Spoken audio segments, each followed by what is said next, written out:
35 წლის ასაკში მივხვდი, რომ ცხოვრებაში უნდა რაღაცნაირად დაბლოკო ადამიანები, რომლებსაც შემოაქვთ ნეგატივი. აი, დაიჯერებთ, რომ ბავშვობიდან რაღაცნაირად მჯეროდა, რომ არ უნდა ქნა და მე მივხვდი, რომ ისინი იკვებებიან იმითი, რომ შენ რაღაცნაირად ცუდი გაგიკეთენ და შენ უბრალოდ რაღაცა კეთილინებით მათ აძლევ ამის საშუალებას. არა და ბოროტება უნდა გაჩერდეს ხოლმე და აი წარმოიდგინეთ, არასდროს არ დამიბლოკე ადამიანი, რომელიც რაღაცას მწერდა მოკლე, ახინჯო და ეხლა მივხვდი, რომ ანუ რატო არა სოციალური ქსელი გადაიქცა რაღაც ძალიან პირად სივრცეთ. ხო, ეს სახში ხო არ შემოუშვებთ ვიღაცას, ვისაც თქვენთვის ცუდი უნდა, ან არ მოსწონხართ, ან რაღაცებს გეუბნებათ და ზუსტად იგივენაირად უნდა აღვქვათ სოციქსელები და ამოვისურვთქე.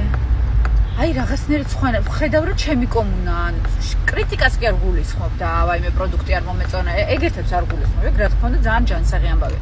აი არა, უბრალოდ ბოროტება რო არის რა. აი რაღაც რას უგავს შვილი, რას გავს თვითონ, აი აბსოლუტურად გადავიწიოთ აუცილებლად. გავატაროთ.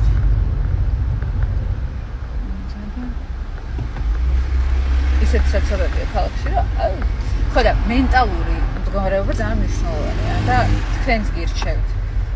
სავალდებულო არ არის რაღაცა ინფლუენსერი იყოთ ან კონტენტ კრიეტორი, რომ დაბლოკეთ. აი ცხოვრებაში ეს მეზობელი, რომელიც გამარჯვებისას რაღაც ისეთ ნეგატივს გამოსცემს, რომ თქვენი აურა ინაგდება, აუცილებლად წაშალეთ, მოაშორეთ, აღარ უთხრათ გამარჯვება.